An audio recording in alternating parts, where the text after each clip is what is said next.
औज़ुबिल्लाहिमिनश्शैतानिर्रजीम बिस्मिल्लाहिर्रहमानिर्रहीम। मोहतरम ख़वातीन हज़रात, डॉक्टर आसिफ इजहार आपके साथ मेडिसिन नॉलेज के हवाले से एक और वीडियो। ख़वातीन हज़रात, आज बात करते हैं क्लोपिडोग्रिल के हवाले से कि क्लोपिडोग्रिल क्या चीज़ है, किस लिए इस्तेमाल होती है, कौन से लोग इसका इस्तेमाल कर सकते हैं, कौन से नहीं कर सकते, और किन लोगों में अक्सर औकात ये जो है तो बेजा तौर पर इसका इस्तेमाल यूजलेसली और इर्रेशनली कराया जाता है। सो आज इसकी इंडिकेशंस, कॉन्ट्राइंडिकेशंस, इसके इंटरेक्शंस और पॉसिबल साइड इफ़ेक्ट्स के बारे में जानते हैं।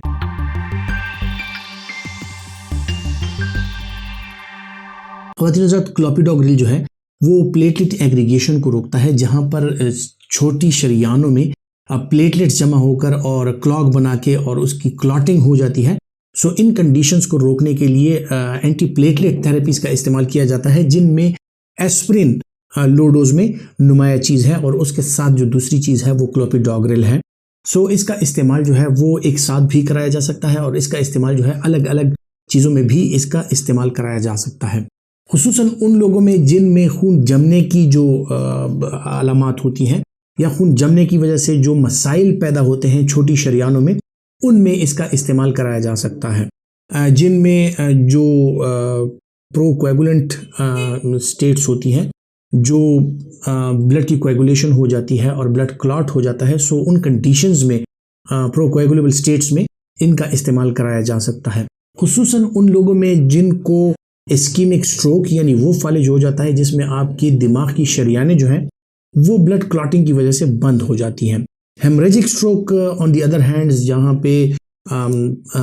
शरियान फट जाती है और शरियान से खून जारी होता है, उसमें ये कम्प्लीटली कॉन्ट्रा इंडिकेटेड है। कुछ लोगों की ये गलती होती है, कुछ प्रैक्टिशनर्स की, कि उनके पास न्यूरोलॉजिकल सिम्टम्स के साथ जब पेशेंट्स आते हैं और वो सस्पेक्ट करते हैं कि स्ट्रोक है, सो वो बगैर वजह जाने कि ये हेमरेजिक स्ट्रोक है या इस्कीमिक स्ट्रोक है, अक्सर औकात एस्प्रिन या क्लोपिडोग्रिल का इस्तेमाल करा देते हैं, जो कि इंतहाई गलत बात है। और खुदा न खास्ता अगर ये हेमरेजिक स्ट्रोक हो तो इस सूरत में ब्लीडिंग सीवियर हो सकती है और आपके पेशेंट की जान जा सकती है और उसके लिए ये दवाई जानलेवा साबित हो सकती है। सो सबसे पहले जो स्ट्रोक के पेशेंट्स होते हैं उनमें ये आपने कंफर्म करना है कि इस्कीमिक स्ट्रोक है या जो है तो हेमरेजिक स्ट्रोक है। उसके बाद ही आप एंटीप्लेटलेट्स थेरेपीज उनको स्टार्ट करवा सकते हैं। ख़वातीन हज़रात, प्लेटलेट एग्रीगेशन जो होती है उसको रोकना जो है बुनियादी तौर पे क्लोपिडोग्रिल इस मैकेनिज्म पे काम करता है। और जब प्लेटलेट्स एक दूसरे के साथ क्लॉगिंग नहीं करती, सो जो कोएगुलेशन कैस्केड है वो नहीं बनता और इसी तरह प्लेटलेट जो है एक दूसरे से दूर रहते हैं और ब्लड जो है वो पतला होकर आपकी शरियानें जो हैं उनमें अच्छे तरीके से उसकी सर्कुलेशन हो रही होती है। ये किन लोगों में इस्तेमाल की जा सकती है? जिनमें प्रोकोएगुलेबल स्टेट्स, जिस तरह मैंने कहा कि कुछ बीमारियां ऐसी हैं, गुर्दों की कुछ बीमारियां, जिस तरह नेफ्रोटिक सिंड्रोम वगैरह हो गया, जिसमें हाइपरलिपिडीमिया हो गए, और इसी तरह कुछ और बीमारियां जिस तरह कि कुछ लोगों में शुगर या ब्लड प्रेशर की वजह से इस्कीमिक स्ट्रोक के जो इश्यूज हैं उनका खतरा रहता है, या जो पेरिफेरल वैस्कुलर डिजीज़ और एथेरोस्क्लेरोसिस की वजह से जो कार्डियक इश्यूज होते हैं, खुसूसन उन लोगों में जिन लोगों में एंजाइना और इस तरह के प्रॉब्लम्स होते हैं, इस्कीमिक हार्ट डिजीज़ होती है, उन लोगों में इनका इस्तेमाल कराया जा सकता है। अब किन सूरतों में एस्प्रिन और क्लोपिडोग्रिल का इस्तेमाल जो है वो एक साथ कराया जा सकता है और किन सूरतों में इनका इस्तेमाल एक साथ नहीं किया जा सकता, उस बारे में ज़रा बात करते हैं। क्लोपिडोग्रिल और एस्प्रिन का इस्तेमाल जिन लोगों में जो यंग एज के लोग हों, जिनके रीनल फंक्शंस नॉर्मल हों, उनमें अगर एक्यूट कोरोनरी सिंड्रोम हो जाए, चेस्ट पेन हो, एंजाइना हो, और इसी तरह या वो इस्कीमिक हार्ट डिजीज़ की वजह से बार बार चेस्ट पेन का शिकार होते हों, या उनमें MI हो चुका हो यानी वो हार्ट अटैक के मराहिल से गुजर चुके हों, सो इन लोगों में फिर रिप्लेसमेंट थेरेपी और इनको जारी रखने के लिए कंटिन्यूसली एस्प्रिन और क्लोपिडोग्रिल का इस्तेमाल कराया जा सकता है। एस्प्रिन और क्लोपिडोग्रिल दोनों का इस्तेमाल जो है वो स्ट्रोक के पेशेंट में भी कराया जा सकता है। जिनको स्ट्रोक हुआ हो उनको तकरीबन 3 से लेकर 6 महीने तक इस कम्बिनेशन की दवाई दी जाती है, जिसमें एस्प्रिन और क्लोपिडोग्रिल दोनों पाई जाती हैं, या तकरीबन 1 साल तक उन लोगों में जिन लोगों में स्टेंटिंग हार्ट की हुई हो यानी परक्यूटेनियस इंटरवेंशन हुई हो, PCI हुई हो, एंजियोग्राफी के बाद उनमें स्टेंट लगा हो, तो इन लोगों में भी तकरीबन 1 साल तक क्लोपिडोग्रिल और एस्प्रिन का इस्तेमाल जो है वो एक साथ कराया जा सकता है। और 1 साल के बाद अगर उनके स्टेंट ठीक काम कर रहे हैं तो इनको या एस्प्रिन या फिर क्लोपिडोग्रिल अलोन पे डाल दिया जाता है, ताकि वो उनकी कंटिन्यूएशन फेज रहे और उनकी थेरेपी जो है वो जारी रहे। ख़वातीन हज़रात, जिन लोगों में खून गाढ़ा होता है, मुख्तलिफ किस्म की ऐसी बीमारियां होती हैं, खुसूसन उन लोगों में भी जिन लोगों में जो प्रेगनेंसी के हवाले से बार बार एबॉर्शन के मसाले आते हैं, उनमें भी खून पतला करने के लिए एस्प्रिन का इस्तेमाल कराया जा सकता है, लेकिन इन सूरतों में जो है तो क्लोपिडोग्रिल का इस्तेमाल जो है वो कॉन्ट्रा इंडिकेटेड है। प्रेगनेंसी को मेंटेन रखने के लिए या रिकरेंट एबॉर्शंस के जो पेशेंट्स होते हैं, खुसूसन जो एंटीफॉस्फोलिपिड एंटीबॉडी सिंड्रोम की वजह से हो रहे हो, सो उनमें एस्प्रिन का इस्तेमाल तो कराया जा सकता है। एस्प्रिन के साथ जो है तो फ्रैक्शनेटेड और लो मॉलिक्यूलर वेट हेपरिन जो है उनका इस्तेमाल कराया जा सकता है, लेकिन क्लोपिडोग्रिल का इस्तेमाल जो है इन सूरतों में वो कॉन्ट्रा इंडिकेटेड है। क्लोपिडोग्रिल जो है वो काफ़ी अरसे तक इस्तेमाल की जा सकती है, खुसूसन उन पेशेंट्स में जिन लोगों में क्रॉनिक किडनी डिजीज हो या क्रॉनिक लिवर डिजीज हो और उनमें एस्प्रिन का इस्तेमाल जो है वो कॉन्ट्रा इंडिकेटेड हो, या उन लोगों में जो कि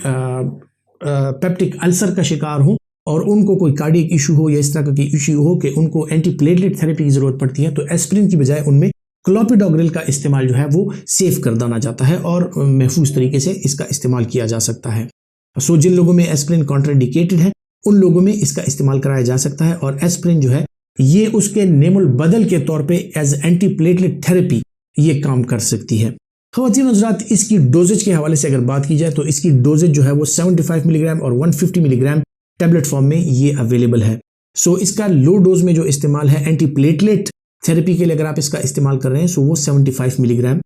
इसकी डोज है। लेकिन अगर कोई एक्यूट कोरोनरी सिंड्रोम का केस आपके पास आता है या आपके पास कोई ऐसा केस आता है जिसको चेस्ट पेन हो रहा हो, एमआई हो, एक्यूट एमआई हो और उसके ईसीजी पे चेंजेस हो, तो आपको एस्प्रिन और क्लोपिडोग्रिल की लोडिंग डोज देनी होती है जो कि 300 मिलीग्राम तक होती है। सो आपको जो क्लोपिडोग्रिल की नॉर्मली 4 टैबलेट्स अवेलेबल होती हैं 75 मिलीग्राम की, आपको 4 टैबलेट्स उनको दे के और 300 मिलीग्राम की डोज उनको एज ए लोडिंग डोज देनी पड़ती है। उसके बाद जो इसकी मेंटेनेंस डोज है वो 75 मिलीग्राम दिन में एक दफ़ा के हिसाब से आप उनको जारी रख सकते हैं उनकी बीमारी के लिहाज से और जिस तरह उनकी कंडीशन होती है। ख़वातीन हज़रात, जो लोग क्लोपिडोग्रिल का इस्तेमाल नहीं कर सकते वो कौन से लोग होते हैं? जिनमें इसकी हेमरेजिक स्ट्रोक हुआ हो, यानी जिनकी दिमाग की शरियान फट चुकी हो या इस तरह के उनमें मसाइल हों खून के उनका खून पतला होता है, उनको मसूड़ों से खून आ रहा होता है या उनकी बॉडी पे ब्रूजेस बनते हैं, इस तरह के लोग जो हैं वो क्लोपिडोग्रिल का इस्तेमाल नहीं कर सकते। बहुत ज़्यादा एल्डरली जो हों 60 और 70 ईयर्स से अबव लोग जो होते हैं उनमें क्लोपिडोग्रिल और एस्प्रिन का इस्तेमाल जो है वो एक साथ नहीं कराना चाहिए, क्योंकि इनमें ब्लीडिंग के चांसेस बढ़ जाते हैं और इन लोगों में जो है तो पेप्टिक अल्सर होने के चांसेस जो हैं वो बढ़ जाते हैं, और एस्प्रिन या क्लोपिडोग्रिल जो है इनको अलोन यूज़ करानी चाहिए। दोनों का कॉम्बिनेशन जो है वो इनको कॉम्प्लिकेशंस दे सकता है और पेचीदियाँ पैदा कर सकता है। क्लोपिडोग्रिल के साइड इफेक्ट्स क्या हैं? क्लोपिडोग्रिल के साइड इफेक्ट्स जिस तरह मैंने आपसे जिक्र किया कि इससे खून पतला हो जाता है, आपके मसूड़ों से खून आ सकता है, आपकी बॉडी पे ब्रूजेस बन सकते हैं, रैशेज आ सकते हैं और किसी भी मतलब यूरिन में खून का अखराज हो सकता है। और इसी तरह अगर आपको खुदा न खास्ता पेप्टिक अल्सर है और वो एक दफ़ा भी आपको अपर जीआई ब्लीड की हिस्ट्री है, सो उन कंडीशंस में जो है इसका इस्तेमाल हरगिज़ नहीं कराना चाहिए। जो लोग क्रॉनिक किडनी डिजीज़ का शिकार हैं उनमें एस्प्रिन जो है वो मना होती है, सो उन लोगों में क्लोपिडोग्रिल का इस्तेमाल कराया जा सकता है। लेकिन इन लोगों में अगर प्लेटलेट काउंट कम हो और प्लेटलेट काउंट खतरनाक हद तक कम आ जाए, सो थ्रोम्बोसाइटोपिनिया के जो पेशेंट्स हैं वो क्लोपिडोग्रिल का इस्तेमाल फिर नहीं कर सकते। इसी तरह अगर देखा जाए तो जिन लोगों में क्रॉनिक लिवर डिजीज़ हो और उनको एसोफेजियल वेरिसेस हो और उनको खून की उल्टियाँ हुई हो या उनके पखाने का रंग जो है वो काला हो, यानी उनमें अपर जीआई ब्लीड हो, उनमें मेलिना यानी पखाने में खून आना, ये अलामात अगर हों तो वो क्लोपिडोग्रिल का इस्तेमाल बिल्कुल नहीं कर सकते। क्लोपिडोग्रिल का इस्तेमाल जो है वो 15 साल से कम उम्र के लोग भी नहीं कर सकते। खुसूसन अगर किसी को इस तरह के मसाइल हों तो वो अपने डॉक्टर के मशवरे के मुताबिक इसका इस्तेमाल कर सकते हैं। इसके जो पॉसिबल साइड इफ़ेक्ट्स हैं उनमें पेप्टिक अल्सर होना, गैस्ट्राइटिस होना, पेट के जो मसाइल हैं वो जन्म लेते हैं और इसके साथ जो है ब्लीडिंग के जो प्रोसेसेस हैं वो जन्म ले सकते हैं। इंटरेक्शन की अगर बात की जाए तो क्लोपिडोग्रिल की इंटरेक्शन जो है वो जिस तरह मैंने जिक्र किया कि एस्प्रिन के साथ वो कंप्लीटली तो कॉन्ट्राइंडिकेटेड नहीं है, लेकिन अगर एस्प्रिन के साथ आप इसका इस्तेमाल करा रहे हैं तो आपको ये यकीन होना चाहिए कि आपके पेशेंट का क्लॉटिंग टाइम, ब्लीडिंग टाइम यानी सीटी और बीटी, इसके अलावा प्लेटलेट काउंट और उसके पीटी और आईएनआर यानी इंटरनेशनल नॉर्मलाइजेशन रेशो जो है वो नॉर्मल हो, तो ही आप इसका इस्तेमाल जो है एस्प्रिन के साथ करा सकते हैं। लेकिन ये एस्प्रिन के साथ मिल के इसकी जो एंटी प्लेटलेट एक्टिविटी है वो बढ़ जाती है, खून काफ़ी पतला हो सकता है और इस वजह से जो है तो खून ज़्यादा आ सकता है और ब्रूजेस बन सकते हैं आपकी बॉडी पे। जो और दवाइयाँ हैं जिस तरह के हेपरिन हो गया या जो वारफरिन वगैरह की दवाइयाँ लोग इस्तेमाल करते हैं, सो उनके साथ भी क्लोपिडोग्रिल जो है वो कॉन्ट्रा इंडिकेटेड है और इसका इस्तेमाल नहीं कराना चाहिए। क्लोपिडोग्रिल की पॉसिबल इंटरेक्शन जो है वो एनसेड्स जो है यानी ब्रूफेन वगैरह, इसके साथ जो है डिक्लोफेनिक और इसी तरह जो नेप्रोक्सिन या जो और non steroidal anti inflammatory drugs हैं उनके साथ जो है तो क्लोपिडोग्रिल का इस्तेमाल कराते वक्त आपको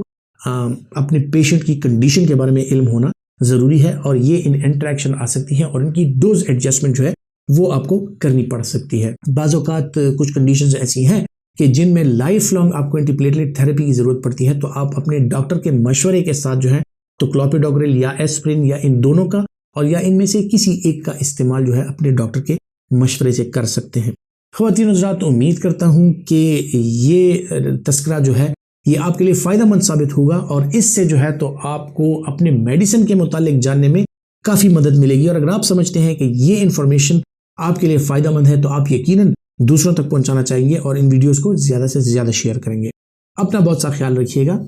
अल्लाह हाफिज़।